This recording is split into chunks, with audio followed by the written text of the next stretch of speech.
Yan guys, kamusta ulit? Si JR Doria TV ulit dito. Nag-update mo muli sa Pasig River Esplanade at saka po sa Maestranza at saka po sa Plaza Mexico at maging sa Intendencia. So samahan nyo ulit ako mag-ikot-ikot dito mga tropa its. So simulan ko muna dito sa Plaza Mexico. Dito muna tayo mag-ikot. Alamin natin kung anong latest update dito.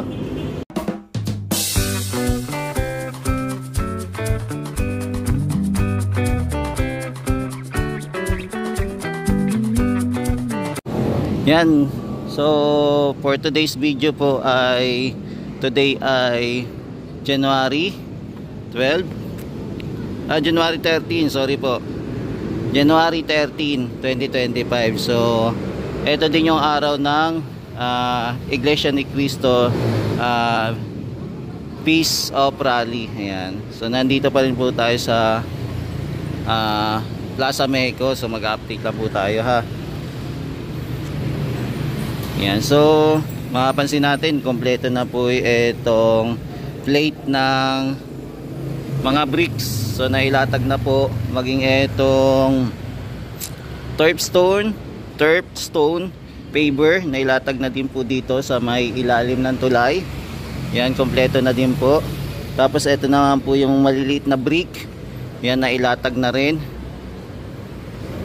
Yan. So ito po ulit si JR Doria TV, nag-update tuwing gabi.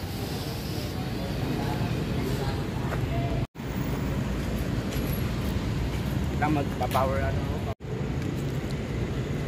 Yan, so ito pa rin yung mga halaman nandito.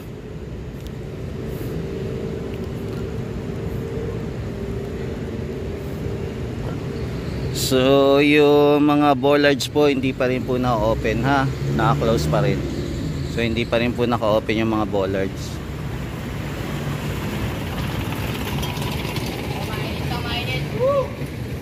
Yan, so ito po yung mga halaman.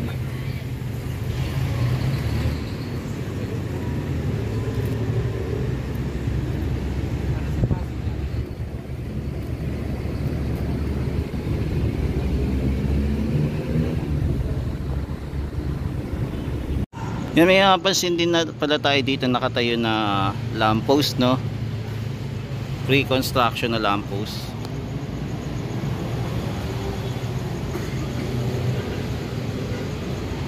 So ito yung ganap ngayong gabi mga tropa kids.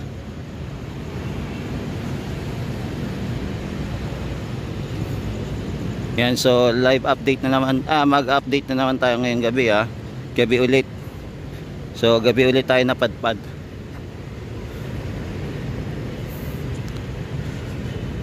Okay, meron pala dito spotlight to. Galing may spotlight. Yan, so naglagay sila ng pang spotlight. Ayan, bakit kaya ano naglagay sila? Yan, so may panibagong halaman pa rin dito. Yan, so next time i-check natin kung anong mga halaman na itinanim dito.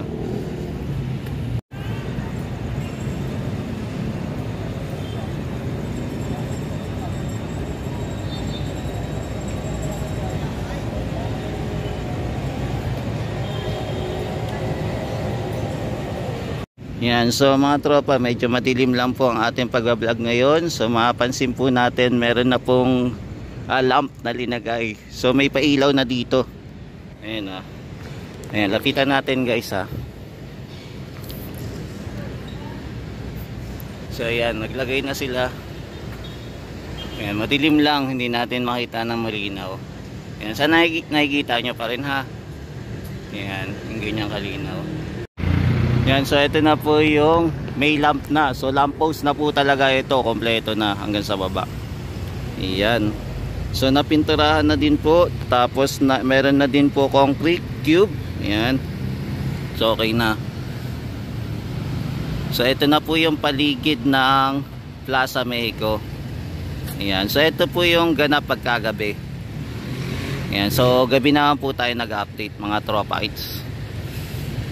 So sisilip-silip lang tayo dito. Tapos ito naman po yung Intendencia. So ayan po yung Intendencia. Ayan. So ongoing construction pa rin po sila, yung Intendencia.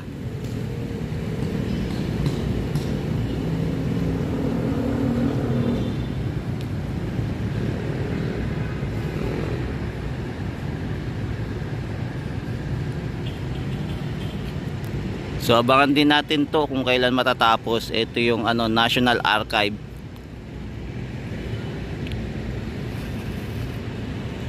Yan, so dito naman po hindi pa po nasisimulan na buhusan. So abangan din po natin kung kailan to bubuhusan ng semento po.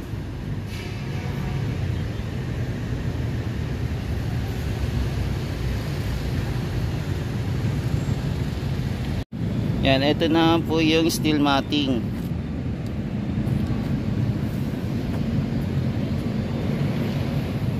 So nandito pa rin po nakatenga.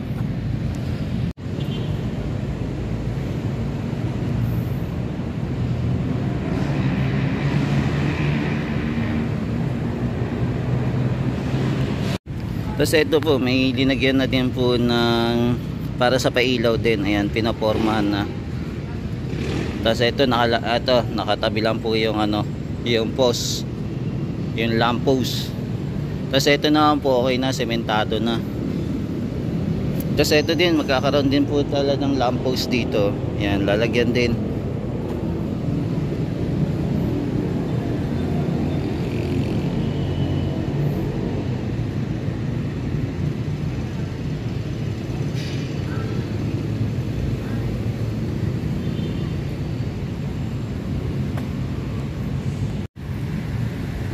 Yan, dito din po may inaayos. Mukhang lalagyan din po ng ilaw ata to.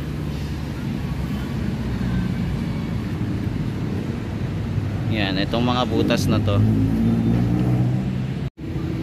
Tapos dito pala mga tropa, so naglagay na po sila ng tiles. So red tiles, bricks. Ayan, naglagay na sila ng bricks dito. So pinaurong na nila itong crane.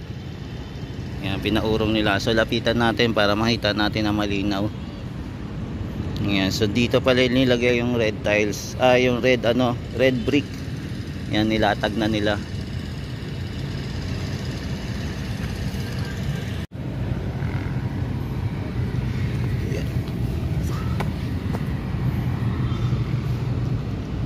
Tapos ito rin pong post, lamp post. Ayan, nakapwesto na rin yung lamp post.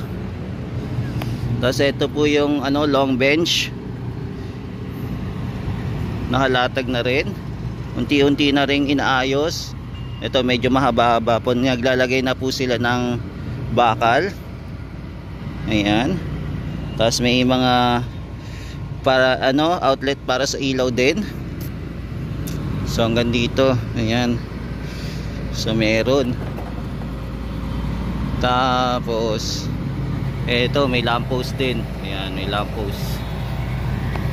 So malawak-lawak na din po pala yung nilagay nilang yung grass paver. Ayan, malawag-lawag na. Laki na ng sinakop. Ayan.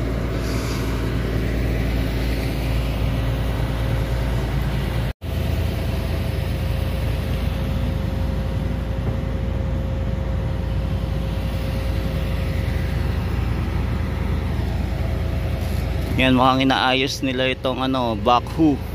Inaayos nila.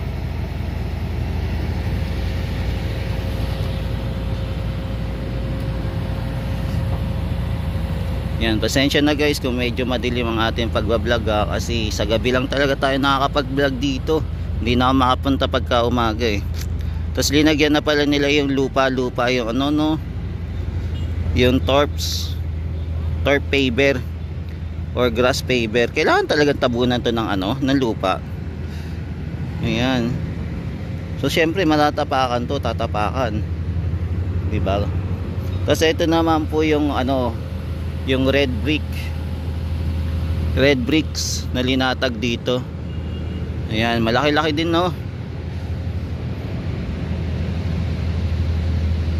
Diba? Malaki-laki din yung linatag na red brick. Yan, tapos nandito na po tayo sa Maestranza. So mapapansin natin mukhang walang ganap ngayon dito sa Maestranza, Ayan, mukhang tahimik ngayon dito sa Maestranza. Wala masyadong katao-tao, wala yung ating mga kababayan na nagtatrabaho dito. Meron tayong nakikita nagwe-welding. Yan, pero yung gumagawa ng baluster dito wala. walang gumagawa. So ito muna yung ganap for the meantime ngayon, no, dito sa area ng Maestranza. So hanggang dito lang po muna tayo kasi wala din tayong kakilala para makalapit tayo hanggang dulo. So sisilipin lang po muna natin kung ano yung pagbabago dito sa Maestranza. So ito po yung ganap ngayong gabi. Yan, so ito muna yung latest update natin mga tropa sa Maestranza. So hanggang dito lang muna tayo kasi wala din naman ganap ngayon dito. Ayan. So wala mga trabahador po. So ito muna yung latest update natin dito sa Maestranza. Ayan, abangan naman natin kung kailan sila maglalagay ng ballaster. Baka siguro kulang pa yung nila materyales, kaya tenga muna itong mga ballaster na to. Hindi pa kompleto. Yeah, abangan natin mga guys kung kailan nila ikakabit ito ulit yung mga ballaster dito.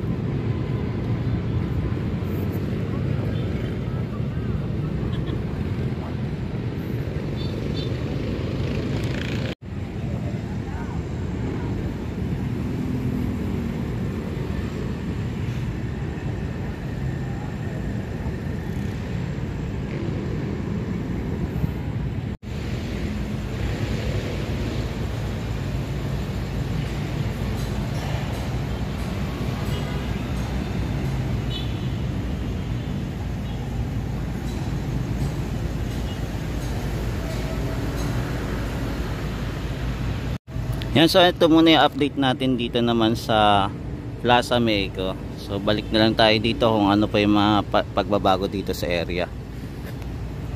Yan, taas update na din po tayo dito sa Pasig River Esplanade dito sa ENB. So ito po yung sitwasyon ngayong araw na to, ngayong Monday.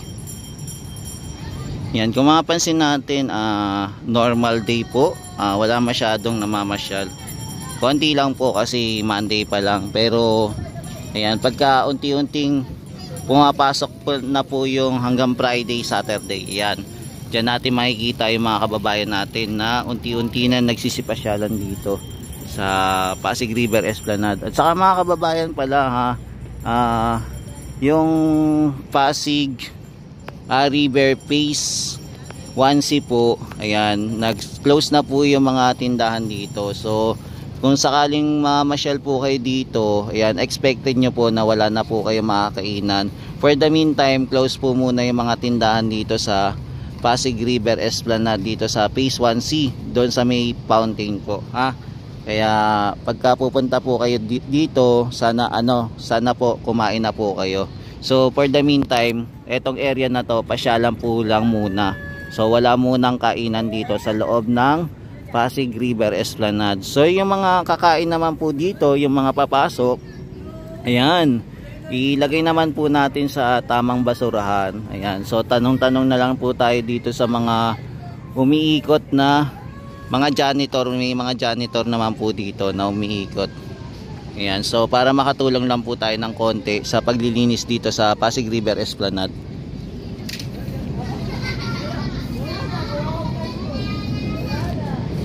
Yan, so ito muna yung latest update natin dito sa Pasig River Esplanade dito sa ENB.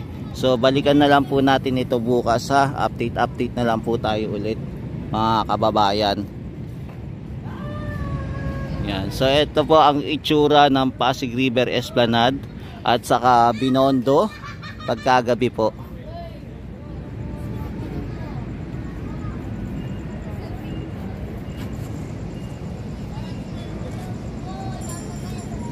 Yan, maraming salamat po guys. Ito po ulit si JR Doria TV. Nag-update lagi dito sa Pasig River Esplanade ANB, maging sa Plaza Mexico at maging po sa Intendencia at saka po sa Maestranza, Port Santiago po. Yan, salamat po ulit. Salamat sa walang sawang pagsuporta kay JR Doria TV. Thank you po, ingat po kayo lagi at mahalin natin ang Pilipinas. Salamat po.